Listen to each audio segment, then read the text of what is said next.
Welcome po muli sa Philippine Weather Trivia. Again, para po sa mga bago sa channel na to, ako nga po muli si Alvin Pura, isang meteorologist at ang inyong weather tito. Ngayon, balikan na natin ang kalagayan ng ating panahon sa malaking bahagi ng ating bansa. Unang-una, ang bagyong may international name na WIFA ay nasa labas ng ating Philippine Area of Responsibility. Yan po ay sumasayad na dyan po sa may area ng Hong Kong at wala po yan direktang epekto sa ating bansa. Pero bakit nga ba nag-uulan? Dahil pa rin po sa epekto ng habagat o southwest monsoon. Ngayon, kung titingnan nyo itong ating satellite image, meron po yung mga linya. Yan po yung ating tinatawag na isobars o lines of equal pressure. Kung mapapansin nyo, may mga areas dyan na dikit-dikit. Ibig sabihin po niyan, the more na mas dikit-dikit yung ating linya is malakas po yung ating hangin dahil meron tayong abrupt na change ng pressure. Kung papansin niyo doon sa areas na malapit sa bagyo, mas dikit-dikit po yan.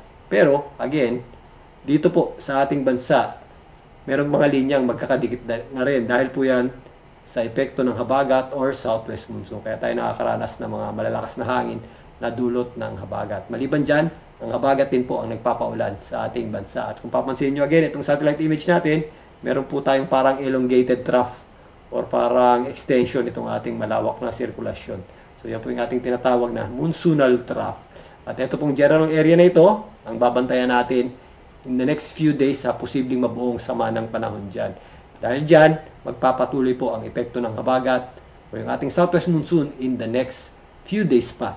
So ito pong eastern section ng ating bansa, meron na po yung 97 W invest para sa JTWC ng US. Again, invest dahil investigative area o area na generally dapat pagtuunan ng pansin dahil merong possibility ng mga tropical systems o mga low pressure systems na mabuo dyan. Hindi pa po yan low pressure area, again, para sa pag-asa.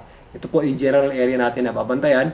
At pinapakita nga dito sa ensemble forecast track ng GFS na meron yung posibleng mabuong sirkulasyon dito at umakyat dito sa may northeastern portion ng ating bansa sa loob ng ating Philippine Area of Responsibility.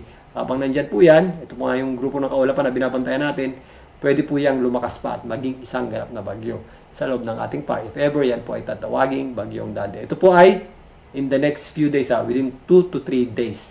So, yan po ay patuloy natin i-monitor dahil sa ngayon, parte yan ng ating tinatawag na monsoon trough. Kaya yung ating habagat ay hindi po tumitigil. Tuloy-tuloy po ang epekto nito. At habang lumalakas po yan, patuloy po yan magpapalakas ng ating habagat na siya pong magpapaulan sa ating bansa in the next few days pa hanggang next weekend. Meron pa rin tayo mga inaasahang posibleng malalakas na pag-ulan dulot ng habagat dito po sa mga areas ng Zambales, Bataan, kasama na po dyan ang Occidental Mindoro. Mga paminsan-minsan, moderate to heavy at kung minsan, intense rains naman ang ating asahan. Dito po sa Metro Manila, Ilocos Region, kasama po dyan ang La Union at Pangasinan. Dito po sa Benguet, kasama na rin po dyan ang Baguio City. Ito pong ilang bahagi ng Central Luzon, dyan po sa areas ng Tarlac, Pampanga, Bulacan, Nueva Ecija, kasama na rin po dyan. Itong Cavite, Laguna, Batangas, maging dito sa area ng Oriental Mindoro, maging dito po sa Western Visayas, kasama po dyan ang Antique at Iloilo. Maulap naman ang panahon natin at posible po ang kalat-kalat na pag-ulan sa natitirang bahagi ng Luzon, kasama po dyan ang natitirang bahagi ng Visayas, maging dito po sa itaas na bahagi ng Mindanao, ang Northern Mindanao at rehiyon ng Caraga. Mula bukas hanggang sa darating na Tuesday, meron naman tayong inaasahang posibleng heavy at kung minsan intense rains.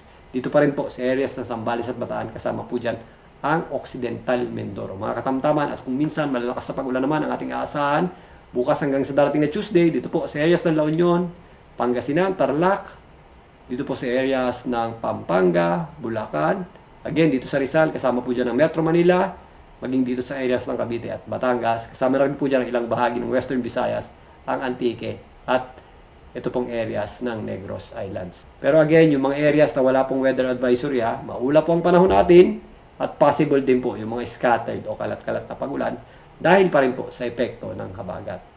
At gaya nga nang nabanggit natin, itong mga nakaraang araw pa, hindi po agad mawawala ang epekto ng habagat. Magpapatuloy po yung maka-epekto sa ating bansa sa mga susunod na araw hanggang sa weekend. Dahil nga, meron tayong binabantayang posibleng mabuong sama ng panahon or panibagong low pressure system dito sa eastern section ng ating bansa mula Tuesday hanggang midweek this week. Kaya again, sa mga lalabas ng bahay, may mga lakad or may mga pasok na opisina, ugaliin po ang pagdadala ng payong or anumang pananggalan sa ulan at makibalita po sa Pag-asa, yung pong tinatawag na heavy rainfall advisory ng Pag-asa dahil nag-update yan every 3 hours at yan po ay halos real time na data na kukuha nila at yung data po o yung ulan na inaasahan nila sa mga susunod na oras pa.